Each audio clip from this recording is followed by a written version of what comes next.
Assalamualaikum warahmatullahi wabarakatuh. Perkenalkan, nama saya Nurhanisa, NIM 2011 05 02 00 12, dari kelas Ekonomi Syariah 1. Di sini saya akan menjelaskan tentang kebijakan fiskal dalam perspektif ekonomi Islam. Kebijakan fiskal adalah kebijakan yang dilakukan oleh pemerintah dengan cara meningkatkan atau mengurangi pendapatan dan belanja negara untuk mencapai tujuan yang diharapkan. Nah, tujuan fiskal itu sendiri yang pertama adalah pertumbuhan ekonomi, di mana di sini pemerintah mengharapkan pertumbuhan ekonomi semakin tahun itu semakin meningkat. Yang kedua yaitu mencegah pengangguran. Yang ketiga stabilitas harga atau keseimbangan harga. Yang keempat mendorong laju investasi. Yang kelima untuk mewujudkan keadilan sosial. Jenis kebijakan fiskal ada dua. Yang pertama yaitu ekspansif atau untuk meningkatkan ekonomi atau subsidi. Jadi kebijakan fiskal yang ekspansif di sini pemerintah memberikan bantuan atau subsidi kepada masyarakat miskin supaya perekonomiannya sedikit terbantu. Yang kedua yaitu ada kontrasional, yaitu meningkatkan persentase pajak. Jadi selain dari suku bunga, pajak juga berpengaruh. Jika pemerintah ingin pendapatannya lebih banyak, maka pemerintah akan meningkatkan pajak kepada barang-barang tertentu.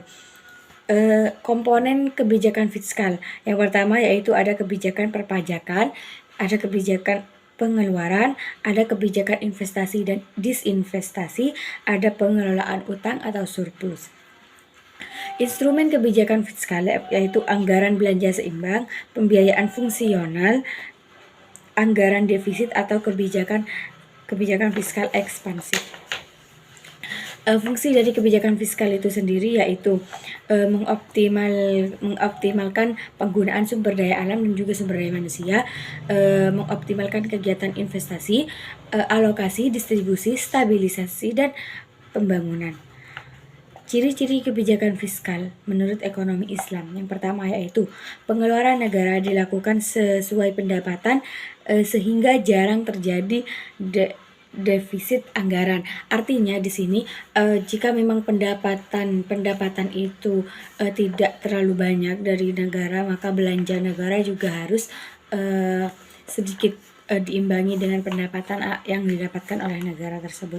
Yang kedua yaitu sistem pajak proporsional. Pajak dalam ekonomi Islam dibebankan berdasarkan tingkat produktivitasnya. Jadi di sini pajak proporsional itu penambahan pajak terhadap barang-barang tertentu atau menambahkan jumlah pajaknya seperti itu. Yang ketiga itu penghitungan zakat berdasarkan hasil keuntungan bukan pada jumlah barang. Fungsi kebijakan fiskal dalam ekonomi Islam yang pertama memenuhi terhadap hukum, keadilan, dan pertahanan. Yang kedua perumusan dan pelaksanaan terhadap kebaikan ekonomi. Yang ketiga manajemen kekayaan pemerintah. Yang keempat intervensi ekonomi oleh pemerintah jika diperlukan. Instrumen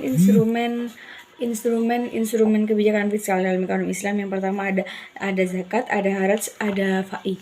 Mungkin itu saja yang bisa saya sampaikan. Assalamualaikum warahmatullahi wabarakatuh.